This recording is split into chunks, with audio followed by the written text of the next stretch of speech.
Welcome to the Proving Grounds.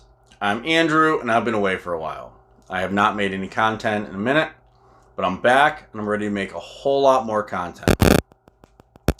I actually had a whole segment planned to talk about the 2020 election cycle and all the crazy stuff that happened with Joe Biden and Donald Trump, and the election results, obviously with Joe Biden ending up being the president-elect, then the legal battle that was ensued, and all the claims surrounding it about, oh, they stole our election, all that.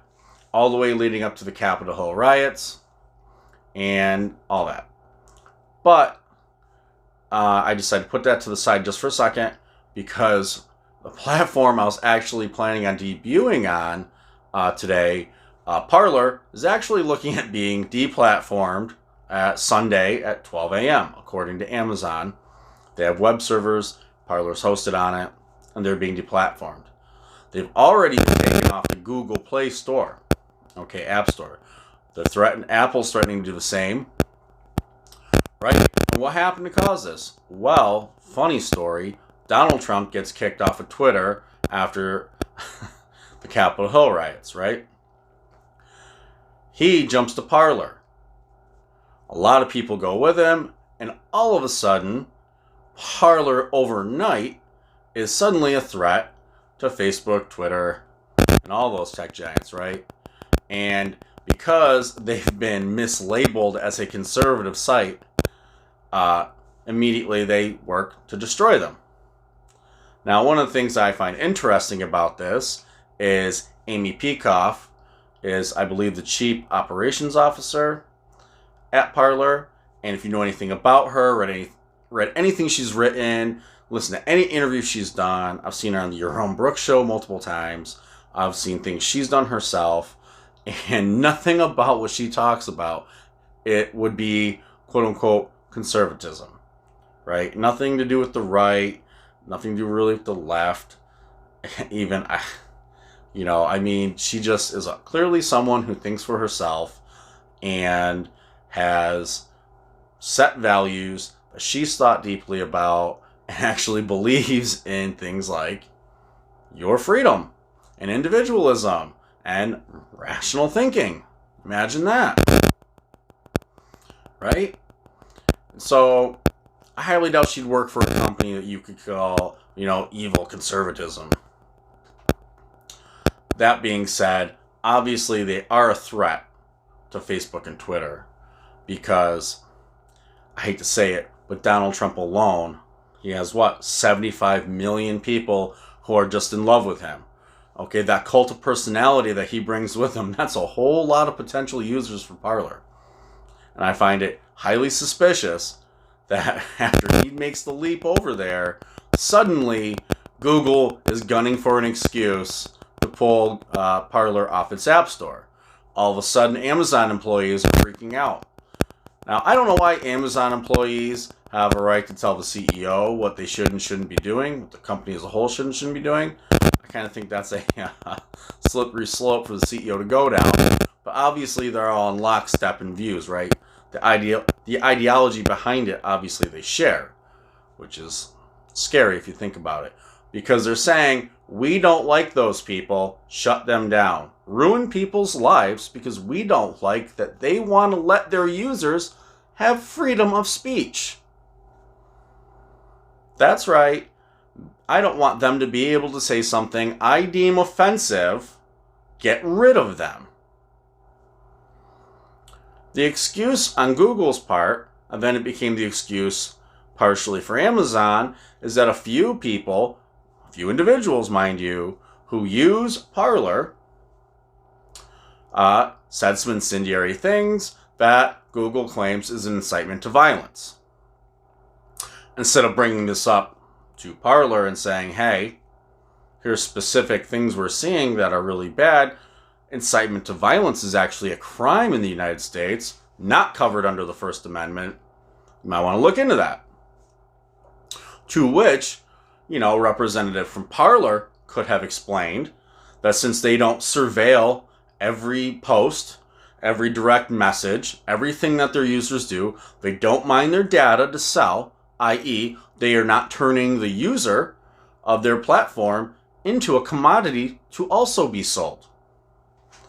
Okay, since they don't do any of that, they wouldn't know necessarily what individual users are doing unless someone were to report them for an infraction of their codes of conduct. Unless obviously some kind of law enforcement branch were to step in and be like, hey, we got someone committing, crimes. Obviously that would be looked into. They said, no, people are saying naughty things on your platform, so you got to go. You're off our Play Store. Apple said the same thing. We might pull you. Amazon says that's it. You're out of there as of Sunday. Now let's stop for a second and say, okay, apply those same standards to Twitter, to Google, right? Facebook. The Ayatollah Khomeini supposedly has a Twitter account. The dictator of North Korea. Multiple dictators all over the country. I believe Louis Farrakhan still has a Twitter. People that say horrible things. People who actually threaten other human beings. People who actually do incitements to violence. Right? They actually try to cause people to go out and commit terrible crimes. They get to keep all that. And Twitter's not accountable. Nope. Not one bit. They won't hold themselves accountable by their own standards. They should take themselves down. Same thing with Google. Why has Google not deplatformed both Facebook or Twitter? And YouTube for that matter. Because you can find anything someone can claim to be incendiary, offensive, some kind of incitement, especially since, incitement to violence, mind you, considering these definitions are constantly being watered down and broadened to the point where you can make a mountain out of any molehill. Right? Why is Google not deplatforming itself? How many hundreds of millions of crimes have been looked up on Google? I mean, how many times have police gone to the scene of a crime? We'll use up murders. Perfect ones. Murders. How many murder scenes have they shown up to, grabbed someone's computer, flipped it open and said, well, Bob, your wife disappeared, but you've looked up 75 different ways on how to murder someone and dispose of a corpse and not get caught. Kind of funny, you have a barrel full of hydrofluoric acid in your basement. What's in there? Right? Oh no, that doesn't count because it's another case of rules for thee and not for me. And it's one thing to say, we are Google, we are Facebook, we are Twitter, we're YouTube, any company really. Parler even. This is our house, our rules. We're the king of our own house, right? Everyone should be the king of their home. Seems fair. We make the rules. You use our platform. You're visiting, essentially. You're a guest. You will follow the rules. They're going beyond that.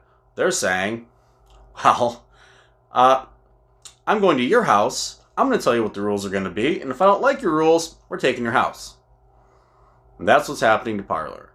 That's what I find most egregious. Hey, you don't like Facebook's rules? Delete your account. Guarantee you right now, 20 million people, 50 million people, all these Trump followers especially, you hate Facebook so much, you hate Twitter, all of it. Delete your accounts. 80 million people delete their accounts in a week, a month, 2 months, whatever. They're going to notice. 20% of the people using Facebook in the Northeast, stop using it, delete their accounts, send nasty emails as to why they're deleting their accounts. They're going to take notice. But by and large, what you see is a lot of hemming and hawing, a lot of bitching and moaning, and then nothing. And the excuse is, well, that's how I keep in track and in touch with all these relatives I really couldn't care less about because I would never call these people in a million years. So it's more convenient for me to throw some photos up and show everyone how wonderful my life is without actually having to talk to them to do it. I have values, just no convictions, right?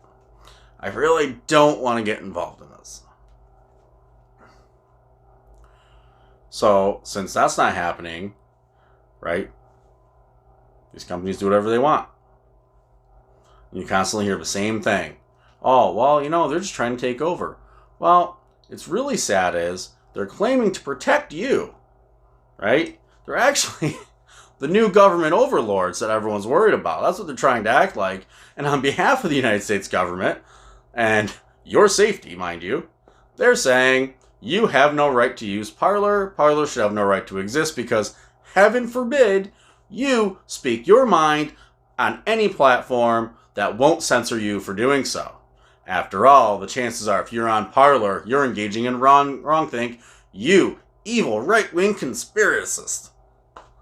That's right, you must be some member of the alt-right, because that's anyone who isn't a regular conservative, but that definition's probably been expanded to be so broad, it probably includes anyone who isn't a diehard far lefty.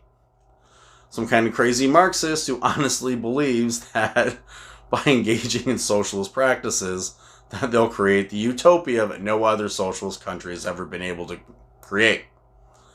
Because like everything that ever gets done wrong here, that's been done wrong somewhere else, you hear, they just didn't socialism right. In America, we'll do socialism the right way. But I actually digress. What I find disgusting about this truly is that Parler is just, they're messing with the livelihoods of all these people who work for Parler. They're messing with everyone who wants to use their platform, and they're saying you have no right to consume a product. You have no right to have access to this because we've decided you shouldn't. And I believe Parler's saying they might be down for up to a week because most of their luckily most everything they've done hasn't relied heavily on Amazon's infrastructure, but that's not the point. The point is this is arbitrary. They create a bunch of bullshit rules that they don't follow, and they're applying it to one company because they think they're conservative, and they're not really a conservative company. Okay, so you don't like Dan Bongino on a personal level or things that he says. So what? I mean, that's supposed to be the point of having individual rights, is that I can say what I want. And it's true, Amazon can do what it wants and say, hey, I don't want to do business with you. I obviously don't have any in-depth knowledge of any contracts that they have. I'm sure they would not do something that would leave them open to a lawsuit. That being said, it is their company and they can do what they want with it, right? I just, know for a fact that there's no way that this has anything to do with protecting my sensitive ears from offensive speech. It has everything to do with they don't want what they consider to be a conservative or any competition with the narrative they've been putting out. I mean, Facebook deplatformed 2 Republican candidates in the middle of a runoff election in Georgia, right? Hear all about China interference, Russia interference, all this crazy nonsense of all these other countries trying to interfere with the election, and you have American corporations directly hamstringing political rivals of the candidates they support. In the middle of the election, they didn't say like, hey, this election is going to happen in 6 months. We're not going to help you fundraise. They just cut off all their fundraising ability on those platforms like that. So, really? That's not manipulating the election? And you know what? And I am very critical about it. I'd be critical about any company doing that so quickly, so soon, right in the middle of it. But I'm going to say this right up front. I am absolutely not for the government stepping in and making rules on whether companies can do that or not. It's their company. They set the rules. It's up to the users, the consumers of these products, to stop using them. Voice your opinions. I've sent emails. Send an email. Say, hey, if this is what you're going to do, I'm going to get off. I'm going to stop using your stuff. I'm done. Or just delete your account. I know at least one guy who's got 57 accounts. Delete 48 of them for me. Show them you're sort of serious, right? Let them see those numbers drop. See, accounts that have constant use just go away. People just download all their pictures and videos they want to keep and then go to a different site. You know, you got your Parlers, your Mind.com, all kinds of other goodies out there I don't even know about yet. You know, you don't have to do YouTube. There's Rumble out there. There's Periscope. Yeah, I know that's a Twitter thing. But there are other options out there. And what I mostly see are most people refuse to use the other options. Some of them aren't as good, right? To be fair. Some of them are just different. And you don't fully understand the system being employed yet. But other than just the basic inertia of change, right? People hate change, sometimes even when it's good for them. It goes deeper than that. It's, I think, part of the I shouldn't have to itis that has infected the entire country. And I keep hearing this, I keep reading it, I shouldn't have to switch. Facebook should just do what I want. Well, unfortunately, the people who run Facebook, as most of Silicon Valley seems to be, they are ideologically opposed to you. They obviously don't want you to be able to say whatever you want. Or they wouldn't have independent fact checkers pretending to check your facts while they ignore blatant lies by other people. You know, I mean, they're not for you. They're telling you what you can and can't do, which is fine. So you have two options. Understand that that's how it's going to be and stop complaining, or do something. I don't like what I'm seeing with the Parler situation. I honestly hope that they come back stronger than ever. And to be honest, I hope a good chunk of those 75, 76 million people that voted for Trump go to Parler. Drop Facebook. Drop Twitter. I mean, like, completely just delete your accounts. That's what I'm hoping to see. And to be honest with you, I know my channel is small right now. I'm going to start switching things over to it because even as small as I am, I know I say things nobody likes, or at least not the people that run these companies. Not more so much my authoritarian friends, because that's really what you're seeing here is an extension of this authoritarian mindset. It's not a left-right divide necessarily. I mean, really, most of these people that you're seeing, and you know what? I'm going to do it. I'm going to get into it a little bit. What you see on the right now, what being pushed to the forefront are these right-wing conservative, quote-unquote, right, authoritarians. And they're being pushed to the forefront by all these, conspiracy theories about the election being stolen.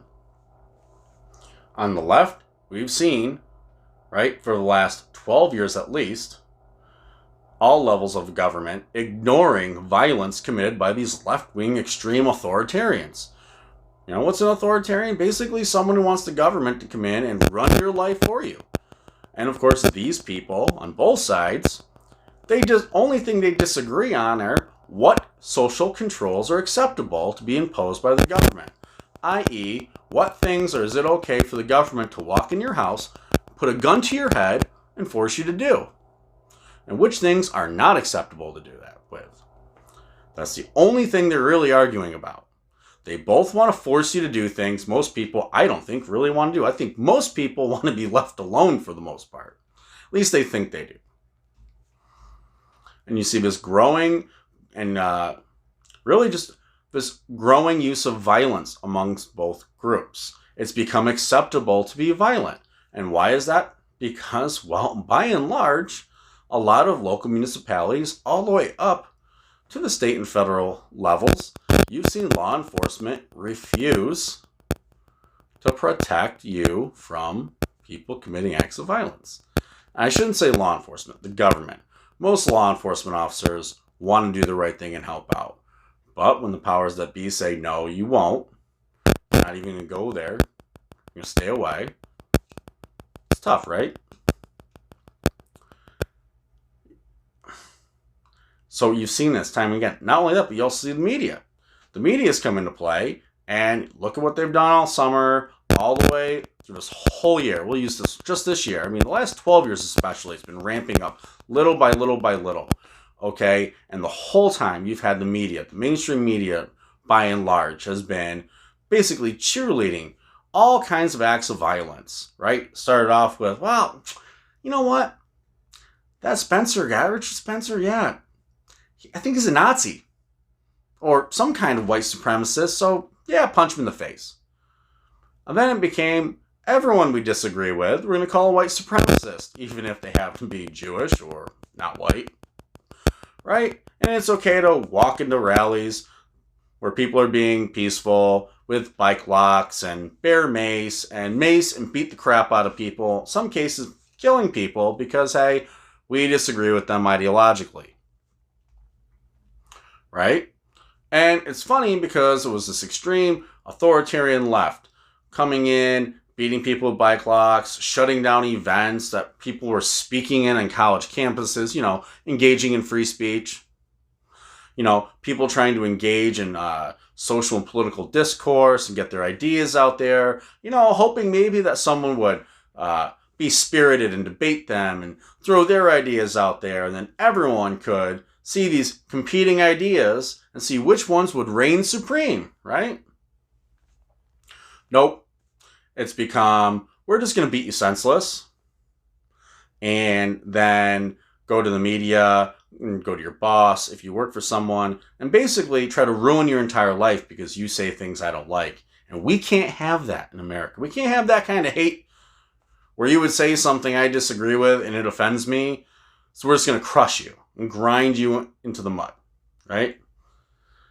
I mean, that's what you're saying. And the left has been merciless with it. And what you see with these Capitol Hill riots, just again a little bit with that, right-wing authoritarians doing the same thing. I know it's a small group of them. These rioting situations usually are a small group of individuals causing mayhem. Same thing, right? Property damage galore, beating up law enforcement officers, saying all manner of terrible things. But that's not even the bad part, obviously. It's the acts of violence, wanton acts of destruction. What do both sides have in common? Straight nihilism. These people don't have some grand political view, no ideology, no values that they're trying to, express, or they're not fighting some tyranny that they're talking about. They're not even talking about anything. They're not showing up. There's no group of people saying, this is the tyranny from the government, right? None of these people at that Capitol Hill riot said that. There was nothing. Here's the tyranny that we're fighting against. This is why we're going to do this insurrection. There was no, and it was not a coup. You need the military involved to be a coup. You want to call it insurrection, go for it. But obviously it was not some armed attempt to take over the government. Just a bunch of people looking to break stuff and do damage. And that's what they did. And that's what you're saying. Constant, both sides. And it's terrible because both sides, the other people who aren't committing these acts of violence, you see a lot of people being, well, that's what you get. That's what you get when cops go to the wrong neighborhood and shoot the wrong kind of person. Because I'm just going to assume it's always wrong. That's what you get when the person I didn't get elected president, I want to be elected president, isn't elected. I just have to say, I kind of agree with it because those are my people and they have my ideology. And that is scary. That both sides are little by little embracing the concept that using violence and intimidation to get a political goal accomplished is okay. It is the complete antithesis of everything America is supposed to be based on. We're supposed to be a country of laws, not people. Okay, it's not supposed to be the cult of Donald Trump or Joe Biden or Barack Obama. Right? It's supposed to be, we have laws. Period. The laws reign supreme. You follow the law. If you don't, you'll be prosecuted to the letter of the law. The end. You're not supposed to use violence and intimidation. That's something barbarians did. We're entering a dark age, it seems like to me, I mean, we're regressing, okay? You're not supposed to beat people because they say things you don't like. You know, I mean, obviously, if someone's threatening your life, you may have to do what you have to do. But it's a completely different scenario than someone saying something you don't like and going, I'm going to pretend like that's violence. And I'm going to assault you with a group of my buddies and hope you don't fight back. That's a road we don't want to go down, because that's a road that will lead to some kind of dictatorship in the future, or something so close as to not make any difference. It's happened elsewhere, and it can happen here too. The integrity of the republic can only be maintained so long as the citizens maintain it. Now, all that negativity going on in there, I do want to say I'm still optimistic. Things can be turned around. Obviously, they're going to get worse before they get better. And you know what? They kind of have to.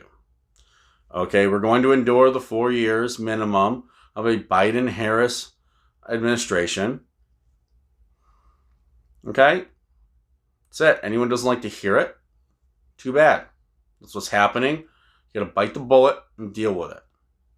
Get out there and vote next time, for those who didn't. As far as not believing in the integrity of any of these elections, you need to do the footwork. Get out there, talk to your local congressman, talk to the local representatives, and demand that these election rules are being adhered to. And I don't know, consider voting these people out. Maybe demand they resign when you find out that in your district, it took weeks and weeks and weeks for all the votes to get counted. I'm talking about you, Claudia Tenney and Anthony Brindisi. This election was ridiculous in this district, where they found all kinds of errors in the election process going on, and everyone kept finding boxes and boxes of votes just stuffed away in a closet somewhere or under a desk or whatever. That's what's undermining all of this. But I'm going to get to that in a later video. That being said, it can get better. People just need to do their jobs. That's right. I'm talking about you, the individual citizen, sitting there going, man, I hate seeing all this crazy shit that I'm saying on TV and everything. For starters, stop listening to whichever talking head on TV you've been watching and assuming that everything they say is true. Hey, don't assume anything I'm saying is true. Look it up. Look it up about Parler. Look it up about the elections, Capitol Hill. Read a little bit of philosophy. Find out what Western values even were, what the Enlightenment values that led to the Constitution were, all that. You know? And make up your own fucking mind. Stop letting everyone else tell you what to think. But do something about it. Talk to your local officials. Demand better. Because what America needs aren't better politicians, less corporation involvement. You know, it's not about the money being pumped into politics so much. It's the citizens that vote. We need a better class of voting citizen. The end. I'm not talking about money, social economic status, any of that nonsense. Everybody just about has a computer. Everyone has access to a search engine. Mostly Google, right? And you can find almost anything you want. Now, sometimes you got to do a little bit of digging, right? You got to dig a little bit, you know, especially if you're trying to find information against the candidate that Google's backing. But you can find that information, or at least enough, to make some kind of semi-informed decision. I mean, because if you're just going to keep voting for whoever has the letter next to their name that represents your ideology, then it's a wrap. Because both sides are doing the same thing. They're just coming at it from different angles, doing this political theater. It's a show for you. I mean, when Republicans are in power, what evil Democrat schemes that were hatched when they had power are destroyed? What do they ever get rid of? Right? You had a Republican president, Republican House, Republican Senate. Did they get rid of the Affordable Health Care Act and bring the insurance and healthcare industry back to the free market? Nope. Not one bit. What'd they say? Oh, we just haven't come up with a better alternative yet. as if the better alternative didn't exist. Free markets, right? And what do the Democrats do? Did they get rid of the Patriot Act and all the provisions that allow the government to do horrible things to U.S. citizens overseas? No, they added to it. Not only did they not get rid of it, they added to it. Did they end the wars in Afghanistan or Iraq? Nope. They continued them for 8 more years. So, why are we pretending either side is doing anything really that much different? Their ideologies are basically the same. I mean, really, these politicians are mostly there to enrich themselves and consolidate power in Washington. And only we can stop them. So with that being said, have a good night. And don't forget to give me the good, the bad, the ugly. Yes, I still have a Twitter. I still have a Facebook. I have a Rumble. And I have a Parler now. I'm going to put all that pertinent information in the links. Hopefully this video will be up before Parler gets taken down. I mean, I'm truly hope that Parler actually doesn't get taken down. I'm hoping that it gets worked out. I doubt it. But, maybe in a week you can see my video.